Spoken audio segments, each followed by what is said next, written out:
Okay, everyone, welcome to the DDPS seminar. Before we introduce our invited speaker, let's go over some rules and logistics. First of all, please mute yourself during the talk.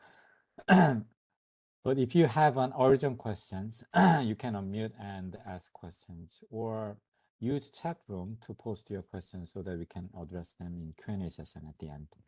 Second, today's DDPS seminar is open to external audience, therefore no classified discussion is allowed, so please watch out.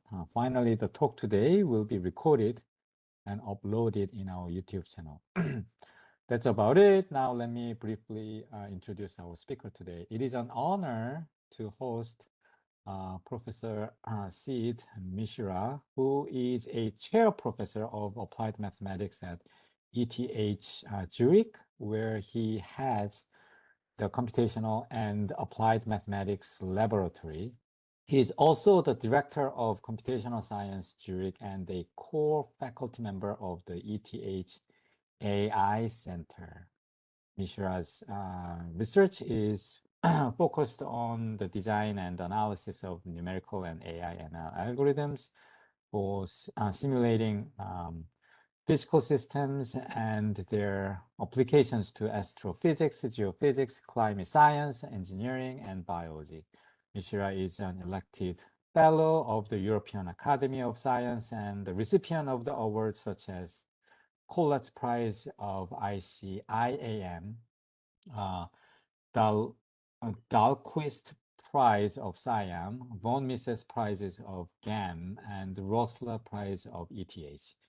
He has been an invited speaker at leading international conferences, including the International Congress of Mathematics and the International Congress of Basic Sciences. Today, Mishra will talk about AI for data-driven simulation in physics, which is a very exciting talk.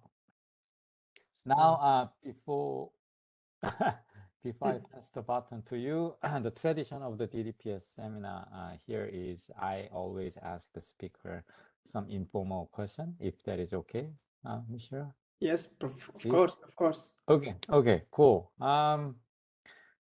So what motivated you when you were young and make you jump into this awesome, exciting computational science and recently this AI? Okay, to begin with, my undergraduate degree is in physics, mostly physics, a bit of math, but mostly physics. So I think of myself as a failed physicist, right? Because I actually, and then when I went into graduate school, I realized that I was better in math than physics. So I have sort of a dual background.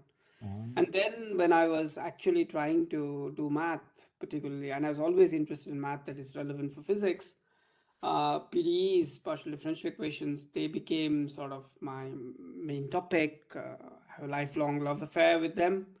And then I realized very quickly that you need numerical methods because there's only so much that you can do with your pen and paper.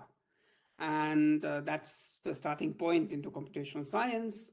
And as you will see, there's a very nice motivation, a very natural motivation of why a computational scientist who's been working all the time with sort of traditional numerical methods realizes that they hit a limit and then you have to use an alternative. And this is where AI-driven methods are or data-driven methods are.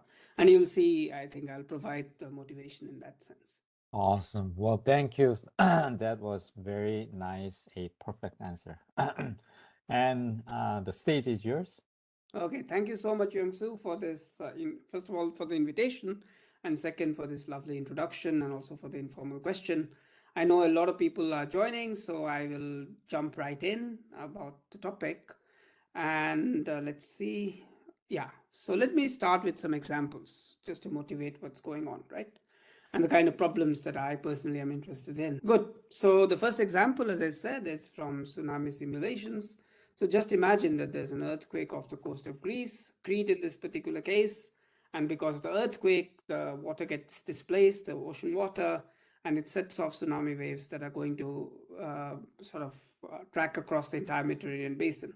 And people are interested in discrete locations, for instance, off the coast of Greece and off the coast of Italy, and they want to measure what is the wave height at some buoys just outside the coast, something which looks like this, right? So this will be the basis of a tsunami forecast. So there are buoys all over the Mediterranean or the Pacific or the Atlantic, and this kind of recording or this kind of prediction is necessary to issue an evacuation warning.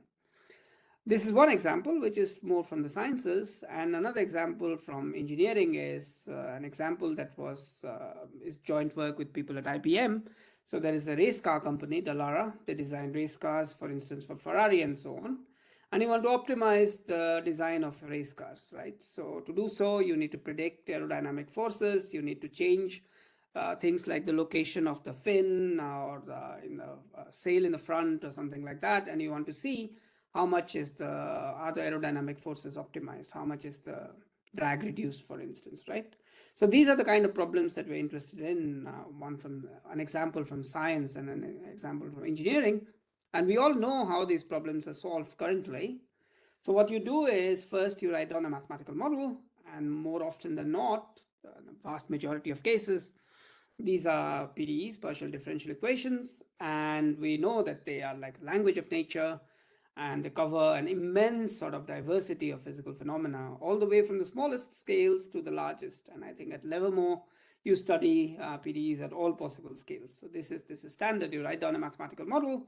We also know that we cannot find a solution formula for PDEs. That's why I moved into computational mathematics or numerical simulation to begin with. And we have all kinds of numerical techniques, finite elements, finite difference, finite volume, and so on, which are very, very effective, and they have been around for quite a long time. And also from our lab, we do everything from simulating supernova core collapse to the dynamics of stratocumulus clouds to, as I said, for instance, 3D laser manufacturing. There are many, many examples where this is successful. And I think at Livermore, you have thousands of these kind of examples every day, right? So this is so successful. So what about the use cases? So for instance, for tsunami simulations, you solve the shallow water equations, and you get this propagation of the tsunami waves across the Mediterranean. Similarly, for the race car simulations, one has to solve some version of Navier-Stokes, RANS, Reynolds average Navier-Stokes equations, and you get the aerodynamic forces, pressure, shear, and so on the body. So this is a very, very established, let's say, pipeline. So what's the issue? What's the catch? So I think all of us who are joining this seminar probably know this, that the key catch in some sense is computational cost, right? Because these simulations are expensive. Just to give you an idea of the scale of the simulations, this is an academic example from my lab, but I think it's instructive. So this is just Navier-Stokes, direct numerical simulation. So you start with some initial conditions, and then you want to propagate the solution, which looks very complicated, as you can see.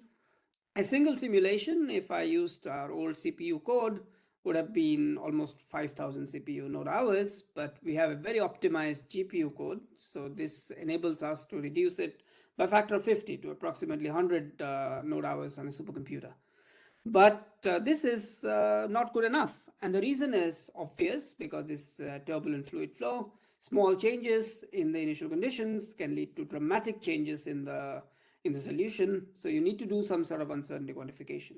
You need to repeat the simulation many, many, many times, or else if you're doing some forcing, do it over very long time scales. And this will blow up the cost, because if you do 1,000 of these simulations, you are easily with 100,000 node hours. And as you can see, this is a very, very expensive, almost unaffordable proposition. So it's very clear that whenever you have these many query problems where the PDE solver needs to be called again and again and again, you need to solve PDEs fast. Otherwise, this pipeline breaks down. So that's the first point. What is in these examples? This is a very good illustration of this, because state-of-the-art tsunami simulations, they take, maybe this is down to half an hour, but it doesn't make a difference. It's between half an hour and an hour with uncertainty quantification. And the issue with that is that it just is, you need real time, right? Half an hour, the tsunami has already reached many of these places in the basin. So this is just useless in some sense to make predictions. And for the flow past the race car, it's in 3D, very complex simulation. So it takes about 500 node hours per shape. This is even a low resolution computation. And just imagine when you try to do optimization, this is just unaffordable. So you have to sort of solve PDEs fast in some setting. But I think what's even more troublesome in some sense is the fact that to solve a PDE, we have to write it down first, right? And in many, many cases, we can do that. But in many, many more cases, particularly when we're dealing with real world phenomena, we can't do that. And I'm sure at Livermore you have that situation. Let's take a classic example, the Earth system itself, right? So in the Earth system, we know that the flow of the ocean and the atmosphere is Navier-Stokes of some version, and radiation is radiative transfer.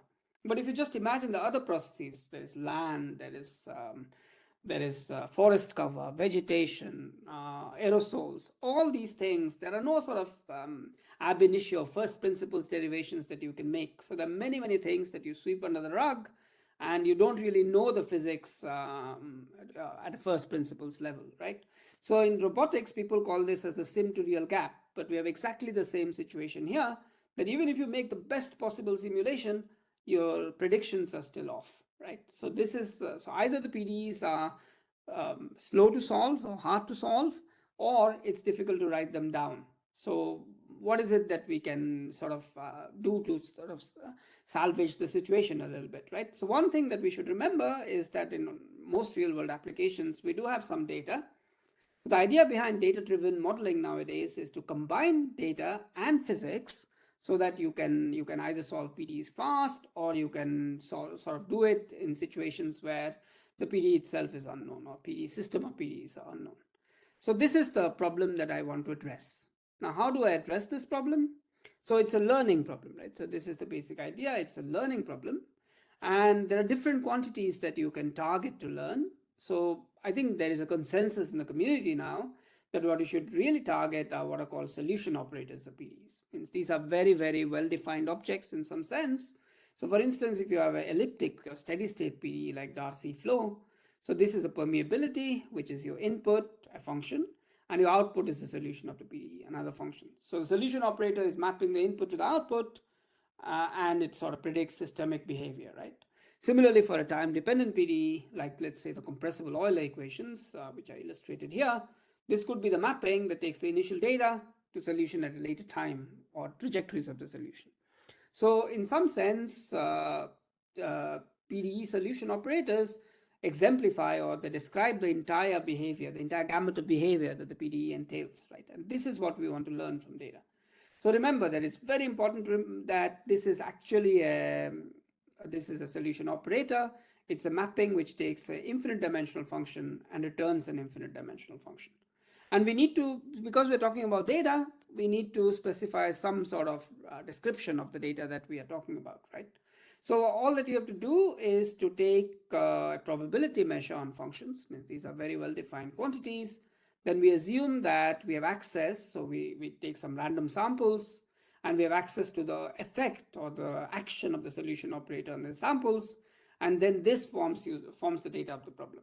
Needless to say, there could be some noise, some measurement noise here, but I'm going to stick to the noise-free case. Extensions to the noisy case are fairly straightforward. So now remember that we have mathematically formulated this problem as learning what is called a push forward of the solution operator of the PDE, given the measure that is there on the data, the distribution that is there on the data. So it's a very well-defined, mathematically sound problem.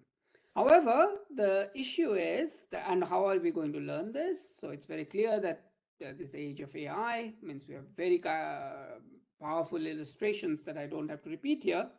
And the key to AI in some sense these days is deep neural networks of different types. It could be MLPs, it could be CNNs, it could be transformers, whatever. But the point is that these are maps, deep neural networks are maps, which take a finite dimensional input and they map you onto a finite dimensional output. Now, input and output dimensions can both be very large, but they are not infinite. Whereas what did I tell you? That our problem is essentially an infinite dimensional problem. So our inputs are functions, outputs are functions. So there is a dichotomy, there's a gap here, right? That you have to project down an infinite dimensional problem or lift up a finite dimensional construction, which is what neural networks are. And in some sense, this is numerical analysis, because numerical analysis sort of moves between, or scientific computing for that matter, between the infinite dimensions, the level of the PDE, and a numerical method, which is a finite dimensional construction. So there are many analogs here. So there are different ways to do this, to sort of bridge this divide. One way, which was, I would say, formalized at least by people at Caltech with Nick Kowalski as the first author some years ago, is why don't you take neural networks? So these are maps in finite dimensions. So all that they do is that they're compositions, and at each layer of the composition, you take an input vector, right?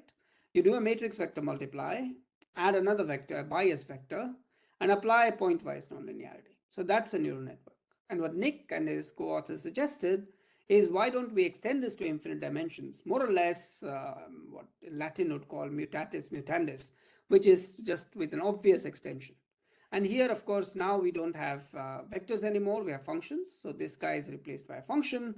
And for matrix vector multiply, there's a very natural canonical extension, which is a kernel integral operator. So you take your input, throw it against the kernel, integrate. Now this will be a function, and now you apply the nonlinearity, the so-called activation function pointwise. So essentially, this is revisiting what are called kernel integral operators, but you have to choose your discretization carefully, right? Because otherwise you cannot really sort of implement this on a computer. So this is still to be done at a finite dimensional level. So you have to sort of think about computational complexity in this setting. So one particular choice of the kernel, for instance, was done by the same group of authors, and it's called Fourier neural operators. It's around for a while, and it's very, very popular and powerful.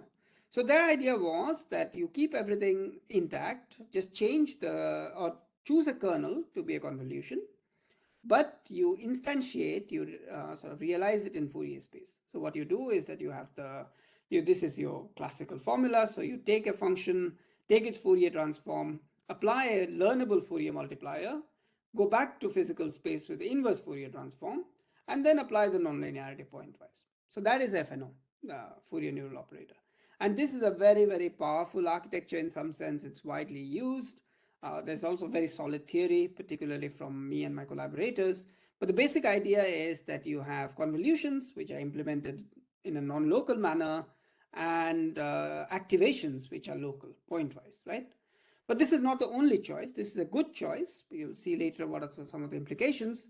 A choice that we made from my lab some years ago is called convolutional neural operators, where we kept the structure as it is, but instead of having a non-local Fourier implementation of convolution, we did a local sort of a pointwise implementation of convolution.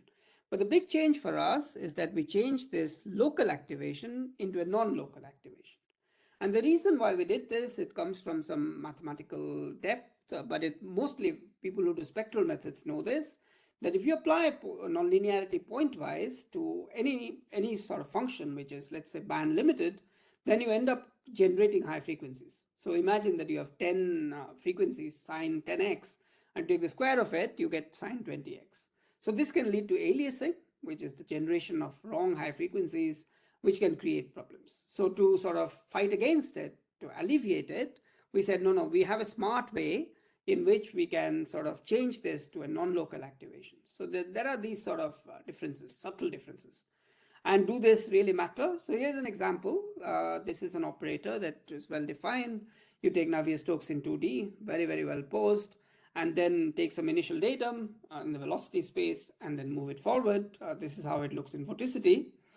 And what many methods do well in this case, and you can see the numbers there. But the key here is to recollect that this is an infinite dimensional problem.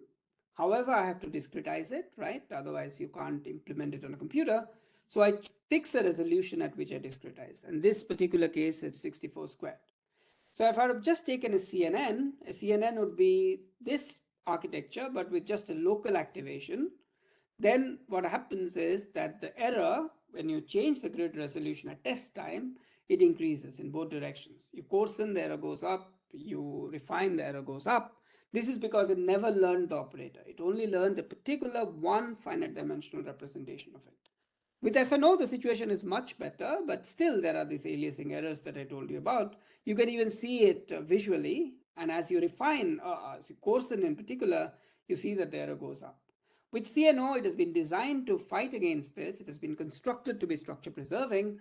Then what happens is that you get a flat line. So it seamlessly generalizes across different grids. So this is an additional design feature that you can endow an architecture and machine learning model because you're dealing with these kind of operators, infinite dimensional objects. So this is an important point that I wanted to make. But this is not the only choice of kernels. You can choose other kinds of kernels, right? So one particular choice of kernels is linear kernels, FNO, CNO, these were based on linear kernels.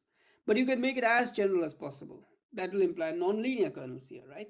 And one particular non-linear kernel has attracted a lot of attention in the last 5 years because it is attention. This is from transformers. So this is the structure of the nonlinear kernel. It uses a softmax as the kernel here, and as it has very nice theoretical properties. It has universality and so on. But what is annoying here is the scaling, the computational cost, because as you can see, it's quadratic. To update the value at this point, what you have is all kinds of, you collect information which is broadcasted from all these points, but you weigh them with information that is gleaned from all the other points. So you have two all-to-all maps, all-to-one maps, and that becomes an all-to-all map, which is quadratic in the number of tokens. So this is very unaffordable, essentially. But from computer vision, there are techniques which allow us to scale this in 2D and 3D, for instance. So the first technique is what is called patching, which is just finite volume methods. So you don't work with pointwise data. You work with some learned averages inside what are called patches or cells in my interpretation. And this works quite well, but if you have very small cells or small patch sizes, there's another trick called windowed attention, which comes again from the computer vision community, where attention is now localized. So you just have localized inside these big windows. It's like domain decomposition. For those who do numerical methods, it's like domain decomposition. You divide the domain into subdomains. You apply attention at each step inside each subdomain. But the whole point about attention was this global information transfer. And this is affected through the fact that when you have a multi-layer structure, so when you change the layer, when you go to the next layer, you just move the windows or shift the windows. And then what happens is that then there is global transfer of information. The points which are not talking to each other, they start talking to each other, and you have a global information transfer. So this, what we did is in a paper last year, I even saw that Max, my student, he even joined this meeting, so he's probably listening in. And so this is essentially from his work. So what you do is that you just take this architecture, these twin transformers, and you stack them in a nice manner. And then you end up getting an operator transformer that is scalable. It is a universal approximator of continuous operators. It has all nice theoretical properties. So you can use convolutions, you can use attention. There are different choices that you can make. At this level, it doesn't make a difference. Later on in 10-15 minutes, you will see that there is going to be a difference. But yeah, let's say for the Poisson equation, the transformer was slightly better. For the wave equation, convolution was slightly better. They're generally comparable to each other. So the point is that as long as you have a two-dimensional Cartesian domain, then across a wide variety of benchmarks, not just from our lab, but from many, many other groups, you have seen a lot of success of FNO, CNO, different kinds of transformers, and so on. So I would say that in 2D on academic test cases, this is a solved problem in some sense. You know how to approximate operators. But this was precisely my caveat, right? Because most domains in practice, in engineering, in the sciences, these are not Cartesian domains. So this is what we have somehow solved as a community. But these are the sort of more towards the real domains, right? The race car as an example. So then your models should have the flexibility to work with arbitrary data. And this is arbitrary point clouds. And this is a choice that one has to make. So you can use graphs, you can use graph neural networks. I know many people in the national labs in the US are very fond of graph neural networks. So graph neural networks are, because you can take these point clouds and you can interpret them, you can build graphs out of them. And then what happens is that you just transfer information on this graph. So in particular, to update at this point, you collect information from the neighbors through some MLPs, for instance, and then you sort of aggregate the information, for instance, with sum, and then you process it through another MLP. So that's a message passing neural network, a very standard graph neural network. From our lab, we have our own sort of structure, construction of this. It's hierarchical. It's, let's say, a graph neural network on steroids with some nice design features. And the advantage with graphs is that you have a lot of generality, right? You can discretize or solve PDEs on a circle or flow past an airfoil or some elastic deformations. So there's a lot of generality. And it's also very accurate, means there are tons of numbers here, but you can just believe me that the graphs are very, very accurate. But the problem is that they're not necessarily efficient. In some of these cases, it took us 2 days to train some of these models, even in 2D, because it's very expensive. And the reason is that there is a lot of sparse memory access in graphs, and that sort of blows up your compute.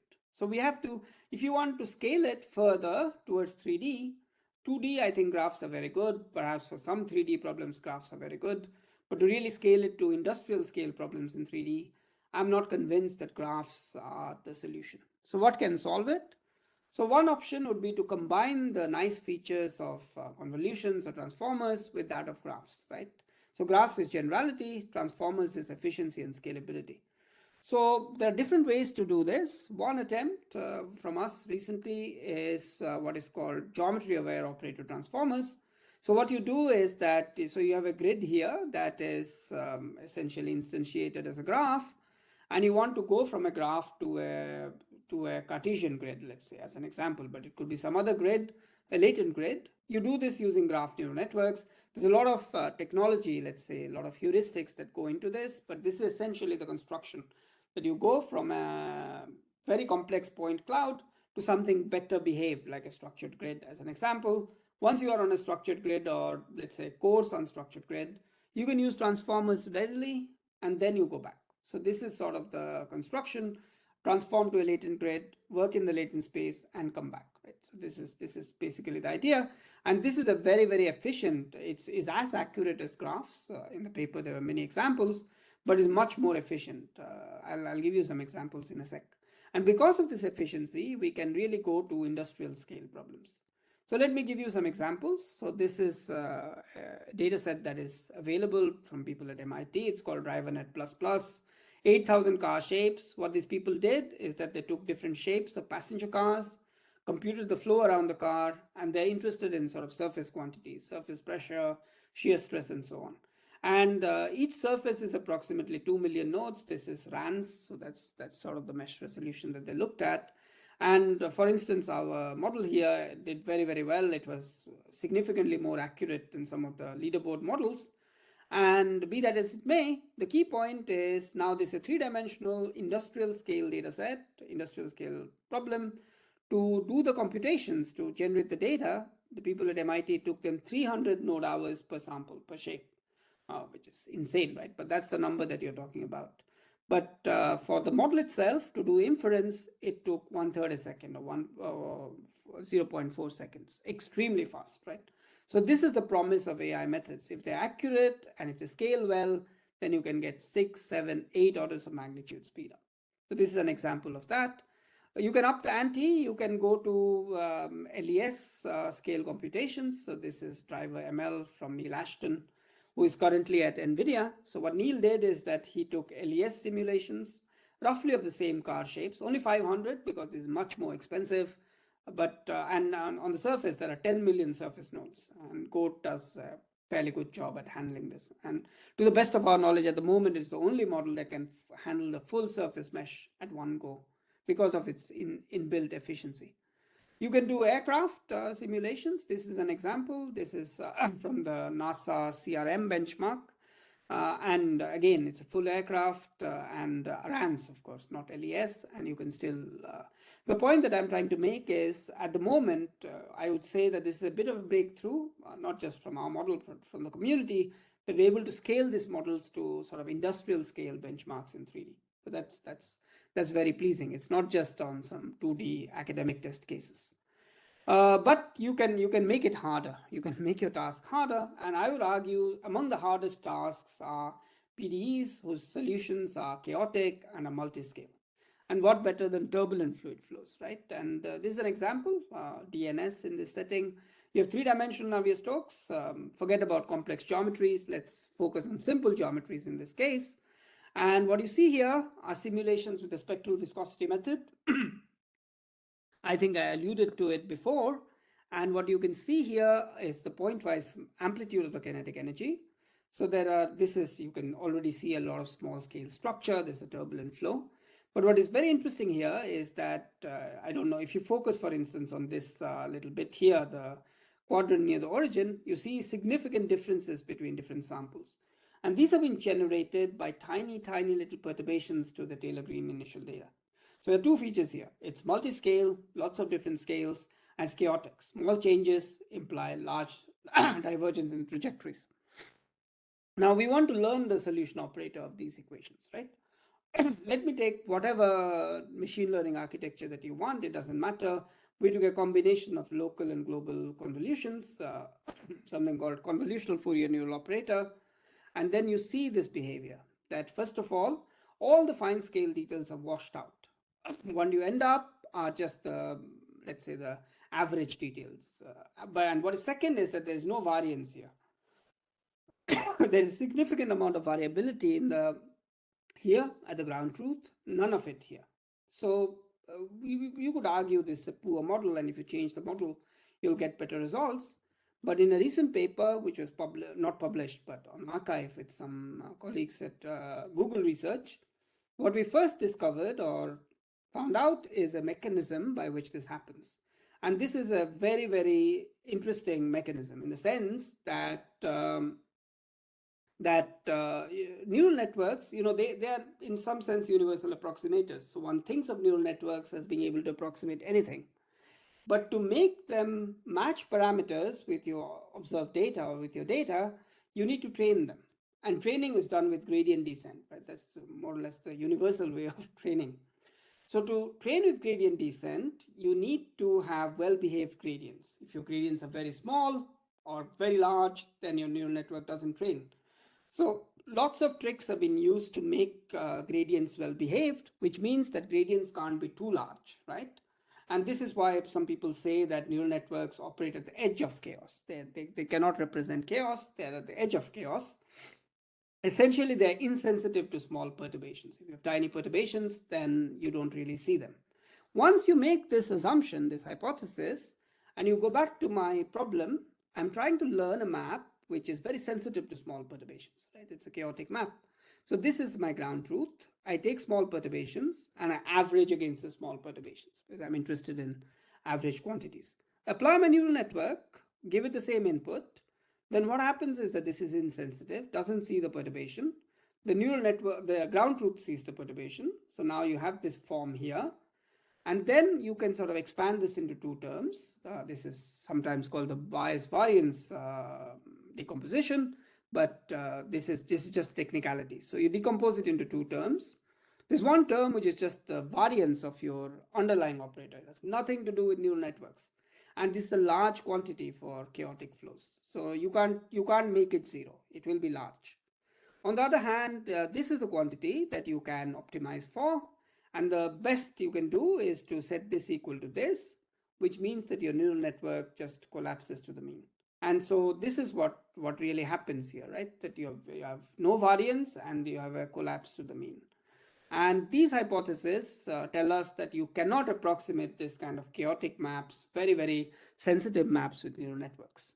But what can you do? So this is where some of my previous work has come in handy, because we understand that for fluid dynamic equations, essentially Navier-Stokes, you cannot really, this deterministic solution operator is very, very poorly behaved. So you cannot approximate it in any meaningful sense, even with traditional numerical methods.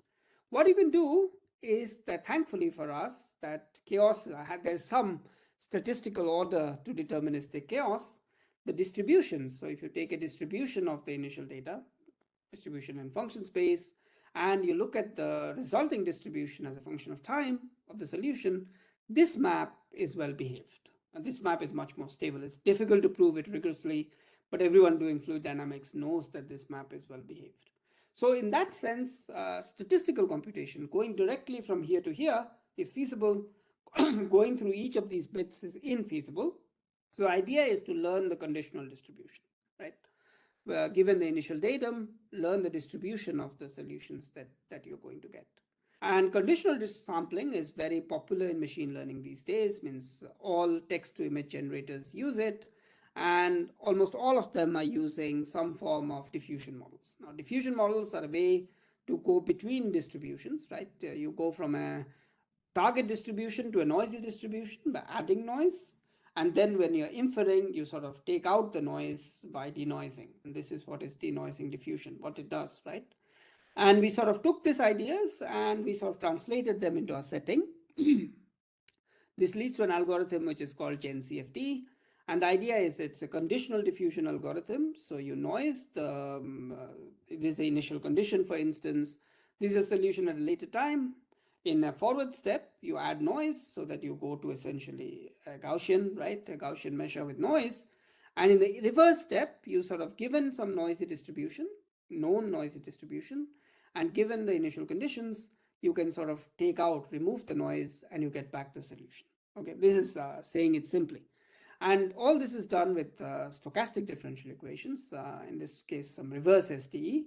And to train this, all that you do is that given your input, your sort of condition, initial condition, for instance, given some noisy sample, given the level of noise, all that your neural network is going to do is to denoise, is to come back to the ground truth, right? So this is sort of the basis of diffusion models. Now it's the same neural network. This is precisely the neural network that was not able to take this extreme sensitivity into account, right? So it has the same features as before, but the way in which we employ it, or deploy it rather, is different, right? So now all that we're doing is that we are just removing some noise, which is a, let's say, well-behaved process in some sense, but then we're adding this noise during the SDE. So these two things somehow cancel out, they compensate, and in the paper we show that you can even prove for some simple cases that you'll get the conditional distribution. So does it work in practice? It works in theory, and it does work in practice. So this is the same example as before, and this was what the machine learning model gave, and this is what my diffusion model gives, right? It's almost impossible to distinguish. And similarly for the vorticity, so the samples look very realistic, but that's not enough. You want the statistical quantities to be good. So everything from the mean to the variance, particularly the variance. Remember that traditional neural network, it simply did not have any variance. It could not generate variance with such small perturbations. This one gets absolutely the right variance, and distribution, spectra, all these quantities are done correctly. So this is one way, I think perhaps the only way in some sense, to handle this kind of very complex PDEs, where distribution learning is the only way to go. And you can scale it to real world, right? Once you do it for some academic cases, we know how to scale it to the real world. And these are some examples. This is, for instance, a turbulent boundary layer, the shock wave hitting a turbulent bubble. This is essentially smoke coming out of a chimney. All the cases, realistic samples, statistical fidelity, and at inference, these are very fast, right? These are 1 to 2 seconds. Maybe the biggest model was 4 seconds, but we generated the data, it was 15 hours. So you still have 4, 5, 6 orders of magnitude speed up. So again, you can even handle very, very complex PDEs with complex multiscale phenomena. So now, needless to say, after having done all this hard work, in principle, when you apply it to some of these other problems that I started out with, tsunami simulation, this is some work some years ago, and this is very, very fast. It really takes 1,000th of a second, 1 millisecond. Even the race car simulation, okay, this is one number off. This is 10 to the minus 1. So I made a mistake when I was making it. But still, compared to 500 node hours, this is a massive, massive difference. So in these examples, you can see that there's a big payoff, right? So, but still, I have 5-6 minutes left in my talk. There is a caveat, and there's a very, very important caveat.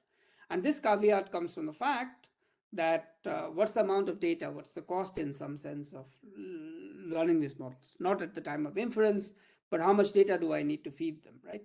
The good news is all these models, so CNO, FNO, the graph-based method Rigno, the graph and transformer-based method GenCFD, all of them scale.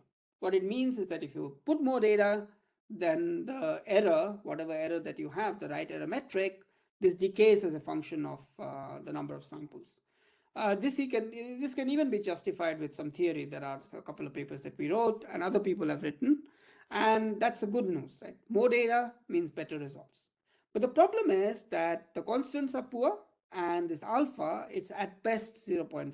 At best, it's always less than 0.5. And then even to get 1% error, you need 10,000 samples. That's roughly the scale. So all the examples that I presented were mostly of the order of 1,000 to 10,000 samples. Now you will ask, what are the applications where you have that? Weather and climate, yes, you have a lot of data, and that's why it works. Machine learning works very well in that domain. But for most engineering, you don't have this high amounts of data, right? So how do you do? Can you scale your models better? Is there a route by which this hard problem can be solved? Now you can look at, for inspiration, modern AI systems, Gemini, different kinds of ChatGPT. These are able to, of course, they have been means they can do things with a single prompt, right? Almost no data. So how do they do that, right? So you can think of it in some sense by looking at what are called foundation models, which are the base behind ChatGPT and so on. And the point about foundation models is that there is no consensus on what they are, but a rough idea would be that this is trained on multiple distributions, text, images, different kinds of text, different kinds of images.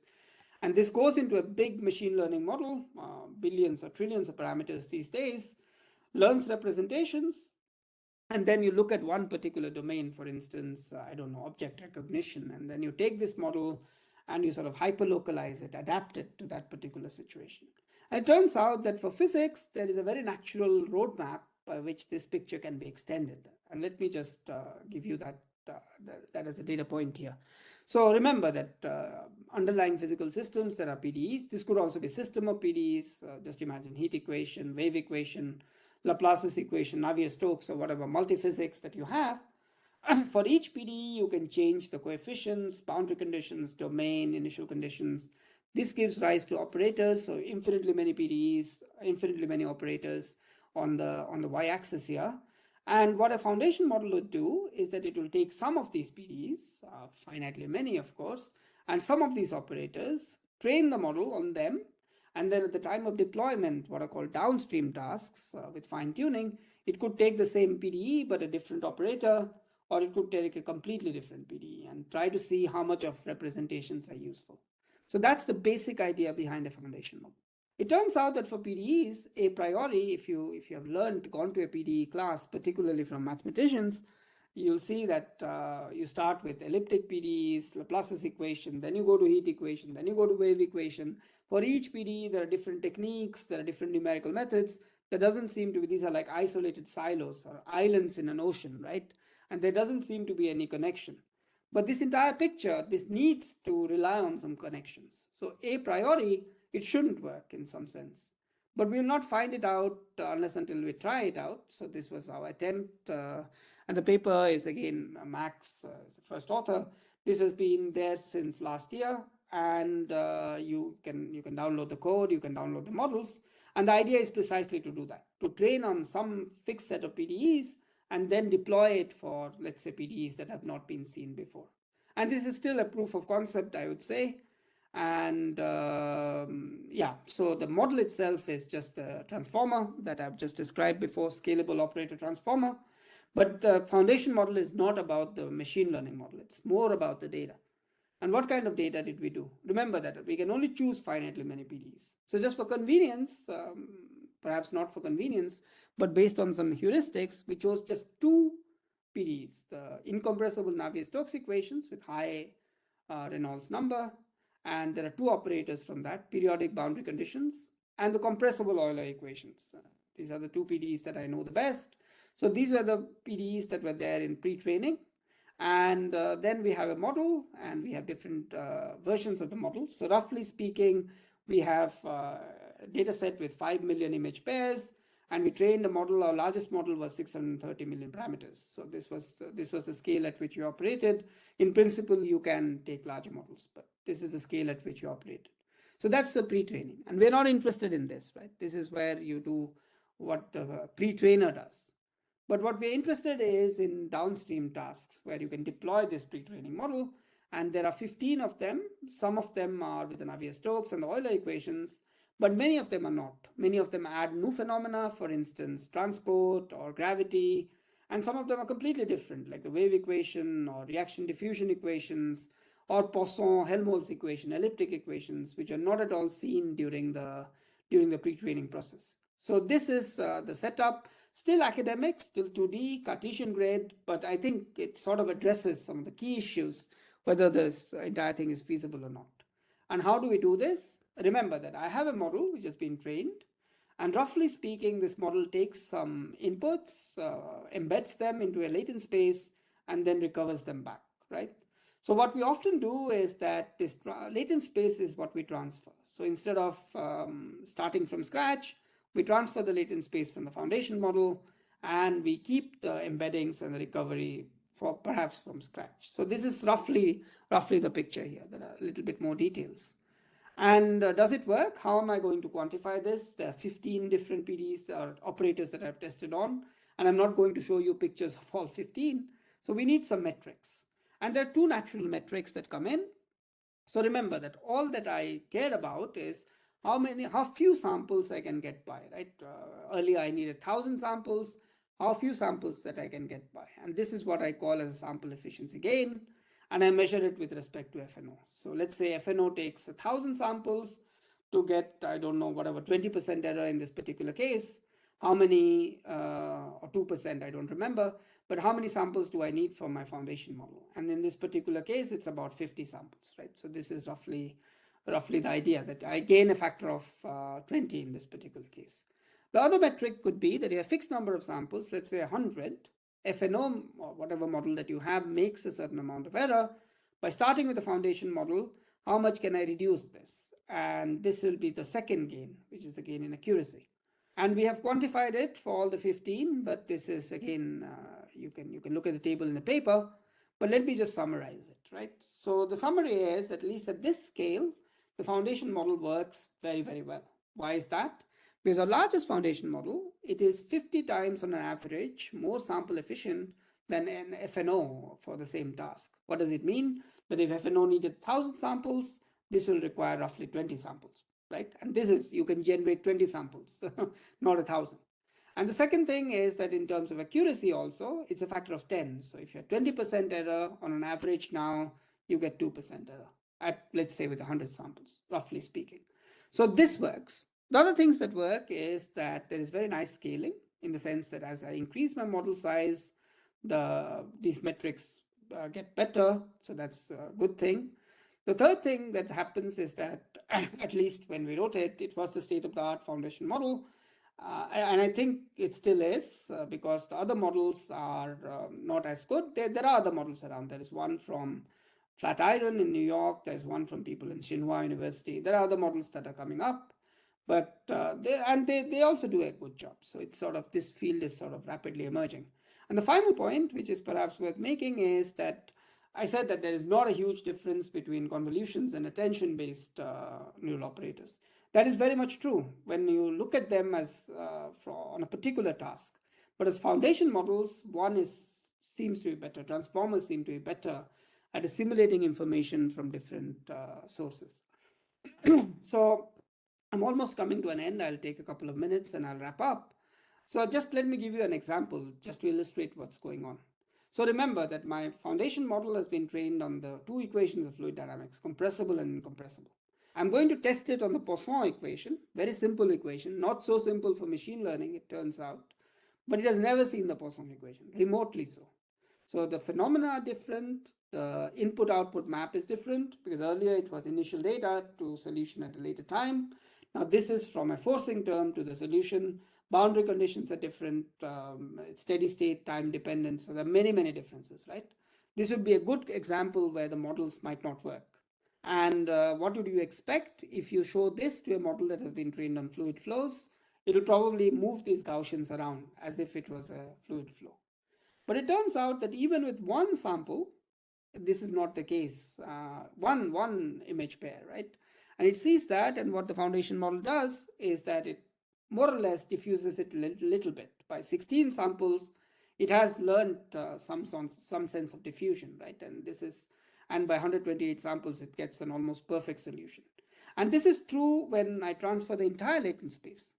But if I freeze the latent space, this is also true in some sense that the information is there in the latent space. It is slower, But still, by 16 samples, it has learned some sort of diffusion, and it's not sort of propagating it as a fluid flow.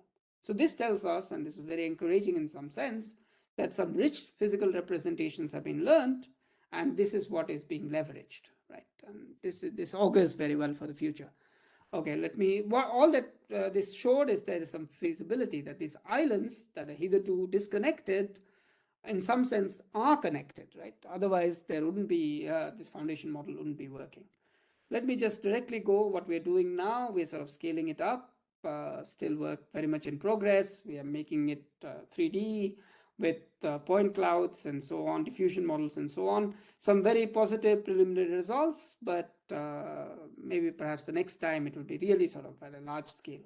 So let me just summarize my findings. So all that I wanted to convey is that if you have PDEs, machine learning models are getting to be very effective neural PDE surrogates.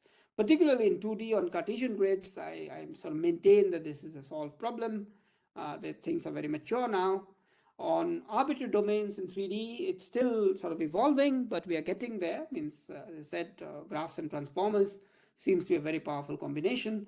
Even for the most difficult PDEs, multiscale chaotic PDEs, diffusion models seem to do the trick. But the challenge is sample efficiency. Means you have to, more data you throw in, the better results you get. So the question is, for limited samples, how are you going to make these models work? I think the only route at the moment that is promising, in my view, are foundation models. And so far, these are still small scale. So they need to be scaled up. And there's plenty of interesting stuff that is going to happen in the next 3-4 years. So thank you very much for your attention. And I finished 1 minute. That's okay. Well, thank you so much for the nice talk. Very nice, very nice. I think there were many people who asked questions on the chat, but yeah, there are 2 people who asked the question. okay, So how do I let's even do that. see Oh, the well, chat? Sumanta, if you're there, can you actually unmute yourself and ask your question? That way, I don't see the question at all. well, I see the question, but I think it's better, the person who has a question actually ask the question directly. Hear me? Sumanta, are you there? Yeah, I'm here. Can you hear me? Yeah. Yes, loud and clear. Thank you, Professor Mishra. That was an amazing talk. And I mean, most of us have been familiar with your work for a long time now, and we knew all the amazing work you do. So thank you so much for the opportunity. So my question is much regarding to like the initial parts of the presentation. That is, I mean, when you're introducing like Nikola Kovach's kernel-based methods, are most of them based on the are most of them based on the approximation on the linear subspace as per like Chen and Chen's original operator learning theorem? No, they are actually based on nonlinear. Well, actually, I don't see a huge difference. In Nick's paper, I helped them with that particular bit where they showed that DPONet, which is a version from Chen and Chen, this can be rewritten in this in the same spirit, So in some sense, the form that I wrote down is very, very general, but it's not linear. Where is it now? So let me just quickly get to it so that I can explain it. This is the general form, right? So DPONets, I think it is there in their paper. They also acknowledge that I helped them set this particular argument up. Is that you can realize DPONets also in this setting, but that doesn't mean that everything in the setting reduces to that. No. So that's why we proved this theorem about FNO. That was the first attempt that you don't, that theorem of DPONet, that Chen and Chen style theorem doesn't work here because it's not a linear method. And what destroys this are the fact that this guy is done pointwise. It does not combine across a basis, but it applies the nonlinearity to the entire subspace. So you cannot view it as a linear subspace method. But of course, a linear subspace method can be viewed in this sort of general nonlinear setting. So there is an argument to be made that, in fact, the most general version of this is done by a student of mine, former student of mine, Samuel Lanthala, who was mentioned many, many times. And what Samuel has shown with others, Zhongyi Li and Andrew Stewart, is that as long as you have some nonlinearity, which could be pointwise, and as long as you have some spatial averaging, you can learn any operator. So you don't need any linear projection, nothing, just non-local averaging and linear or local nonlinearity are good enough. So this is a very sort of I think this is more or less the edge. So as long as you have even just an average, and then you apply nonlinearity, that's good enough. Okay, I have one follow-up question to that, and I think it's a little more anecdotal, but I mean, on your experience, all the physics-informed version of all this operator learning-based methods, Yeah. if we are directly using the weak form of the PDEs and not working on the strong forms, how does it differ in terms of like the metrics, for example, speed and stuff like that? It differs on a lot of things. First of all, it's very difficult to get the physics-informed version of these things working, because there is an understanding now that if you do physics-informed learning, the way, let's say, it has been around in the PINS community, including me, for that matter, there's an essential conditioning problem that this operator, and we also showed this mathematically, that the training process will be ill-conditioned because it depends on the Hermitian square of the operator. So if you have a Laplacian, then the training is behaving more or less like the bi-Laplacian, and the bi-Laplacian is a very ill-conditioned operator. But if you work with a weak form, then it will behave like the Laplacian, because some derivatives are thrown to the test function, right? So it should be better, but then why do you need this? Means one of the advantages of physics-informed neural networks, for instance, is that you don't need a grid, you don't need basis functions and so on, right? Yeah. So, but so it is. I think there is. People can disagree with me, of course, but at least I haven't been able to make the physics-informed versions of these neural operators work, because slowly people are understanding how to condition physics-informed neural networks, where the inputs are just space and time, right? Yeah. But now your input is a field, your output is a field. This is very, very hard to. This is very, very hard to condition. Means perhaps the best person is my postdoc, Marius Zeinhofer, and I have asked this for a year and he's not been able to do it till now. So I think it's a very, very hard question. Okay, well, let's move on to next question. Thank you, Samantha, for asking the questions. James, would you like to unmute yourself? Yeah. By the way, hi, Sid. Good to see you again. If you remember, we did a paper when I was at Twitter in 2022. Yes, of course, I know what you mean. I know you very well. So this was the PDEs for neural network architectures, right? Instead of the other way around. Yes, of course. So just my question quickly, when you were showing the pictures of I guess the pressure fields on the surface of the car and the aeroplane, it struck me that in these methods you're throwing away the volume simulation, and it's essentially a direct map from the geometry to the pressure fields, which seems like the internal workings of the neural network's doing a lot. Maybe it's doing a finite volume sim inside the internal layers. I don't know what you're thinking. So this is a very, very good question, James. You always ask good questions, as I remember you. But indeed, in this particular case, we have done that. But there is no reason not to take the volume into account. In fact, in the next version, I'm sure that we'll take the volumetric fields into account. Johannes Brandstetter and his group, they have taken the volumetric fields into account, and they get better results.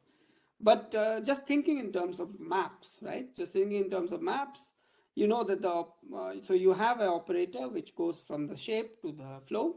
This is hopefully a well-defined operator, and then you have the trace, right? But if the manifold, if the solution itself is well behaved, then the trace is a very nice linear operator. So composing the two is still a viable option. Means I think you still have enough sort of expressivity in that process. So I do agree that the ideal thing would be to learn a finite volume simulator, but I'm pretty sure that the machine learning algorithm is not doing that. There's no reason why it should compose the two when it can learn the map directly. But I agree with you that it should be that the map should be learned to the volume. But yeah, most people are learning the surface, so just to be comparative, we did that. But we can do the volume, not a problem, and it should be like that.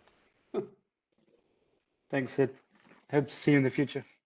Hopefully. Okay, well, thank you for the question, James.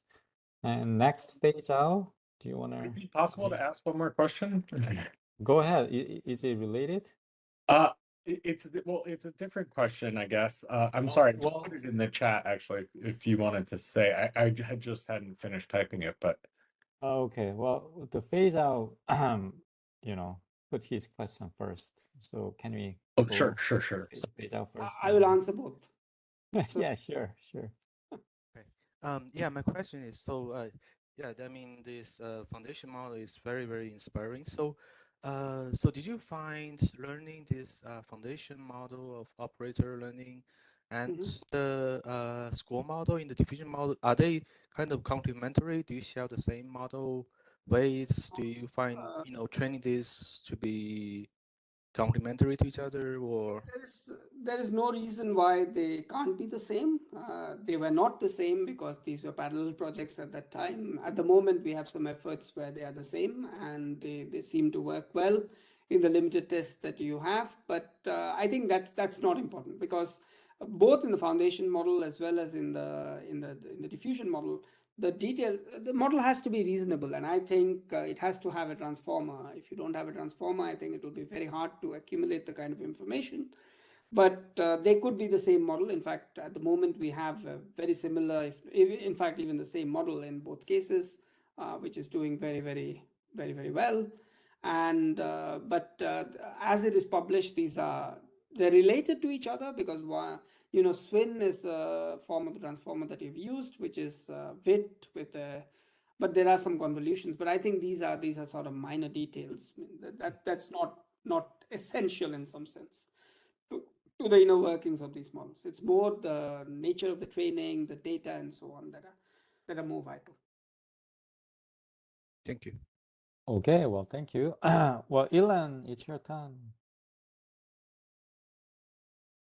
Sorry, so yeah, sorry about that earlier. I didn't see the other question. No worries, no worries. Yeah, I'm actually really interested in the question or the concept of probability distribution function learning that you used for chaotic dynamics. I think that's really important for pushing the field forward.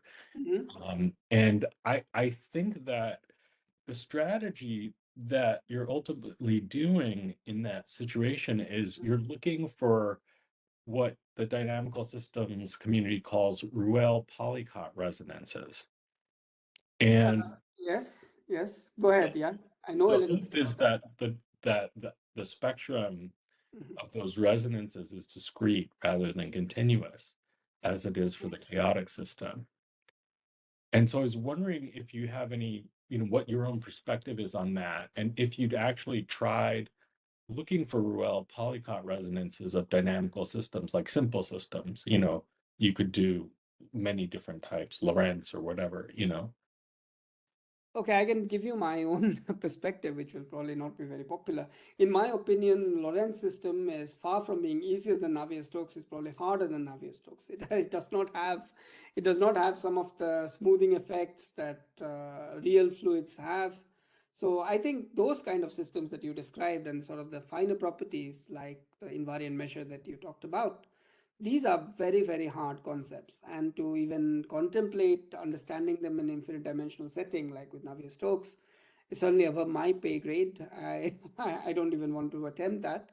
I do believe that it's actually simpler to learn Navier-Stokes, like the kind that we showed, than Lorentz. Lorentz is even harder, because you know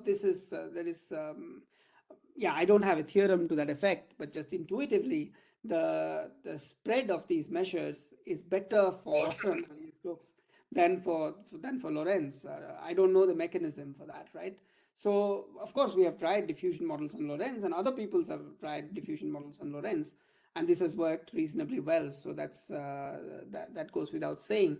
But I would still maintain that that's a harder problem, just trying to get those resonances out and so on. This is a very hard problem. So I don't know if this technology is already able to do that. My suspicion is probably not, you know, because those are sort of high order effects. And at the moment, what it is very good at is getting the sort of basics of this distribution correct. But to get the entire distribution on a function space is a very hard thing. Maybe it needs more data. I don't know that, but already this is very data heavy. So, but it's a very good question. It's sometimes I wonder, and then I say, okay, it's, you know, above my pay grade to try and do this for Navier-Stokes. So. Okay, well, thank you. Wow. Okay, so There are many questions. Yeah, I was about to ask questions, but I don't get to do that. Hi, Robert. Yes, please. I have one question. May I ask, please? Sure, sure. The Robert is first. Robert, are you there? I have lost complete track of the entire process. I'm here. I had an Yeah. open question. Someone else will go before me. Why you said that the transformers and the foundation models that you've seen and this continuous operator seem to perform better than the CNNs. Do you have any idea why? Uh, probably because, yeah, so I can speculate on this, but I don't have any cast iron evidence, so I'll probably keep it to myself. But roughly speaking, I think what's going on with transformers is that because they, in a way, they are this sort of nonlinear data-dependent kernel. It's sort of very degenerate, you know. It's difficult to sort of, in a way, have a low rank representation. So if you have data that is not having, okay, this is very rough and I don't have a theorem to justify it, okay, but let me tell you my rough intuition here. So CNNs are very good at sort of learning, and many of these models are very good at learning low rank representations, if there are any, right? But in a foundation model, probably when you have multiple distributions and so on, it's not obvious at all that there is a low rank distribution out there. So maybe transformers, because you know the kernels are very nonlinear, maybe they fit that much better. This could be a potential mechanism. I'm not able to distinguish them with any hard theorem because at the level of universal approximation, everything is universal. At the level of some approximation theory, everything is nice. But I do believe that the nature of the softmax kernel, the fact that it is in some sense degenerate and it's very difficult to be represented by sort of a linear subspace, as someone asked, maybe that is actually a good thing, that it's able to sort of learn much more high dimensional latent spaces that are there. But this is just intuition. I don't have any theorem or any sort of hard evidence backing it. So it's really an open question.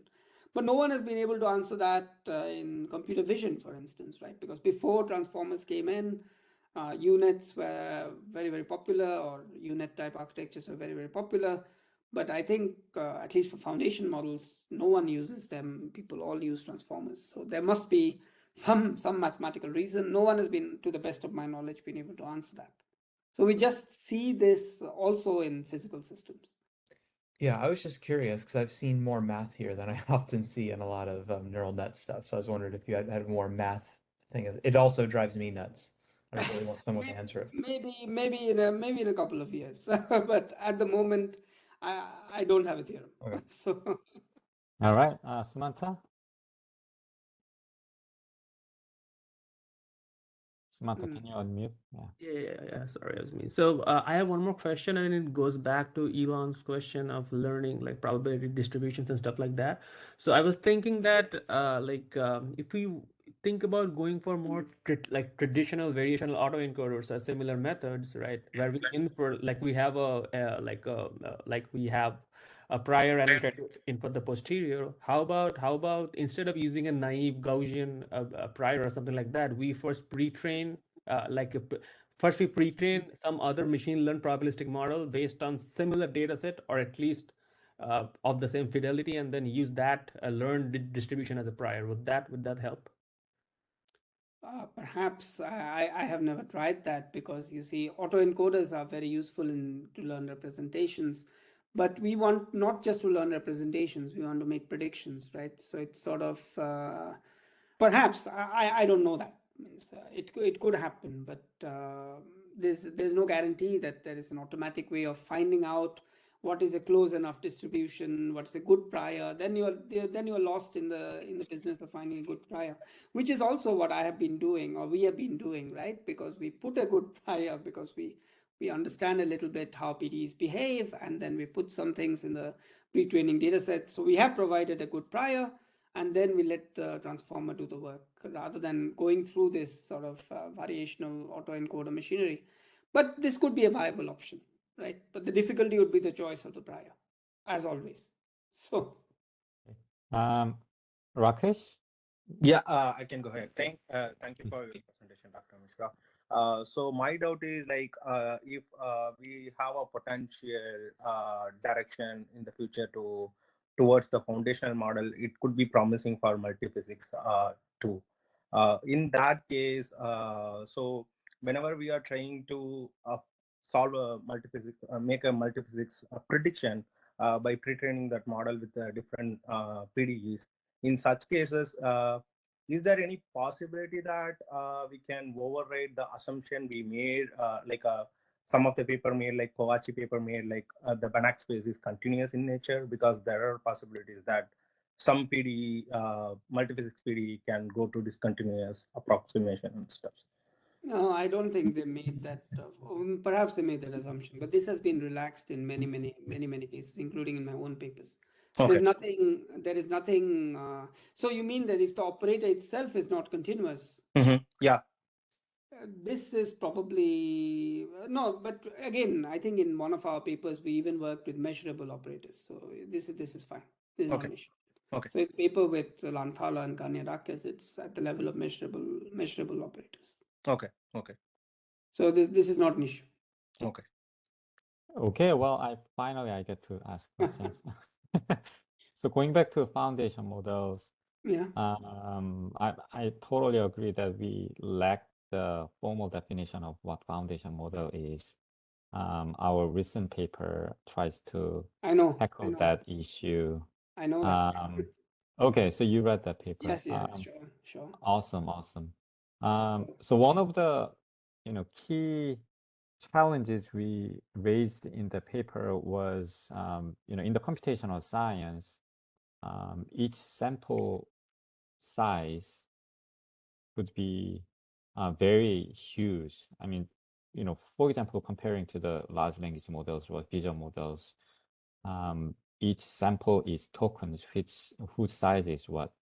Some sort of bytes units, right? Yes. But we are dealing with the simulation data, whose vector size could be millions or billions, and just to store that in the memory, it may take gigabytes just for the one single data point.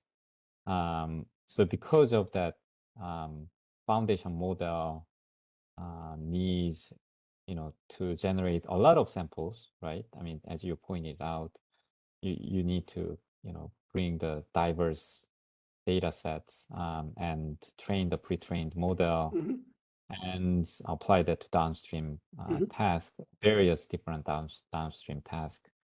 But the single sample size, the data size is humongous. Like generating the big data, like the diverse data itself, is very challenging.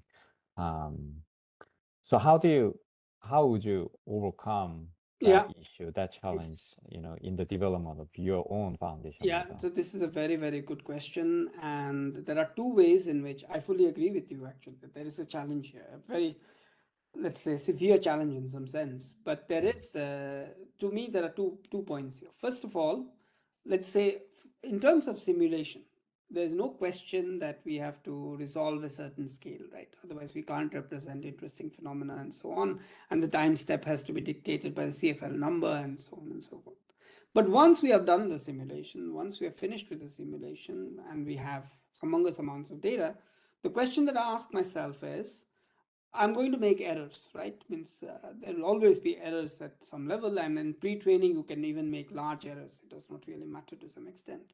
How much of errors can I make if I keep on sort of compressing the data, right? And this compression can be just by physical downsampling, that I take randomly some of the points and not all the points, or it could be in terms of tokenization, that I tokenize it into some suitable space and so on. And my claim is that the errors compared to simulation, when you do downsampling or tokenizing or whatever, the errors that you're going to make are going to be much smaller than you would have simulated at that scale. In other words, let's say that I simulate a turbulent flow at 100 cube, I don't see anything, right? But if I simulate it at 1000 cube, which is a very expensive simulation, but downsample it at 100 cube, I still have quite a bit of information contained in it, right? Because it's still the 1000 cubed, it's just an interpolation or a sampling error that is there. I don't want to do it in, let's say, in Fourier space, because that's not the right way. But this is sort of that there is a degree of freedom there, that you don't need that kind of fidelity there is a compressibility in the data. If you have no compressibility, then it's white noise and there's no chance, right? Then we cannot do anything. But as I have repeatedly argued, even for turbulent fluid flows, that it is not like that. The distributions are well behaved and other things are well behaved. So there is a possibility that the compression, once you have simulated, the simulation, there's no choice. You have to do it at the necessary resolution. The compression can help you in this case, and that's the only route. There should be enough compression. And I keep on telling that the pre-trained model doesn't have to be very accurate. It has to learn some useful representation. And when you go to fine tuning, when you go to some concrete task, you anyway don't have a lot of samples. So there is some degree of freedom there. And whether this is enough, this is still an open question, right? Yeah. But there is a degree of freedom. There is a way out. Okay. Well, I mean, you mentioned compression and also the downsampling, but by doing so, you're losing some information. Some information, for sure. The question is yeah. how much of information is necessary or not. Yes, exactly. That will depend on the applications and the This will depend on how well. I fully agree with you that at a downstream task level, this should not be done because you need correct results, right? But in pre-training, I'm not convinced that we need all the information out there, and there is some degree of freedom. But I fully agree that this needs to be investigated, right? Means this field is like 1 or 2 years old. So I'm sure as a community in 2-3 years, we'll be able to find good answers. Yeah, we are heading there. So my follow-on question is about the downstream task, as you just mentioned. Yes, I mean, downstreaming to different PDEs. So that's awesome. So it's check mark for the being able to predict the solutions for the across the different PDE problems. That's awesome. But how about you change the domain geometry, like from the circular to the rectangular, or even 2D to 3D, or you change the boundary conditions, or material properties or initial conditions, and so on. Those are very, very relevant questions. Some of them are already answered in our paper because we changed the material properties, we changed the initial conditions, we changed the boundary conditions. Some of them will be answered in the next one because we already have results where we change domains and it works very well. And there have been some master's theses which have already done that. And we change, also in this paper, I think it's already out there, this paper, Wen et al. You can see that we did some transfer learning where we had different kinds of shapes, a square, circle, and then we transferred to ellipse and cone and so on. Okay. So this is already out there in the domain. So yes, and also 2D, 3D, as you can see, I have an example here, which is hopefully coming out soon. Where is the example? I'll just show it. And so you can see that this is actually trained with a 2D checkpoint. So this has 2D features in it. This is from scratch. And you can see that there's a big difference. So even with the 2D checkpoints, it sort of transfers well to 3D. And I know that people from Xinhua also did some of it. And so that, again, as I said, that there are some good indications. Okay. So fine tuning, you are using the transfer learning. Yes. To adapt to the different geometry. Yes. So my next question would be, how expensive that transfer learning? It's very, very compared to learning from scratch. It's very, very cheap because you just you need only a few samples, right? Means this is where in our paper we have done that sort of a comparison, that how much of compute do you need in order to do the fine tuning. It's much less than scratch training, simply because, as you can see, with fewer samples you can get by with the same error as you would have done with a lot more samples, right? So this is the way to go. It's not expensive compared to pre-training. Pre-training is very expensive. Cool. Well, looking forward to the next paper. Now I think I'm a bit tired after. I also have to make my kids sleep. So yeah, sure. Well, thank you so much. So listening to that demonstration of the next the papers, generalizing to the different domains, that sounds very promising. And yes, and since you have read our paper on the defining foundation model in computational science, we introduce a list of the I have read your criteria. paper, sure. And I see that your next paper is get the check mark for all Yes, those sure, criteria. sure. We'll do that. Don't worry. Good job, Sid. Okay. Okay, well, Thank you so much. yeah, let's wrap up the Bye-bye, everyone. Thanks for seminar. staying so. Yeah. Bye. Thank you, Sid. Bye.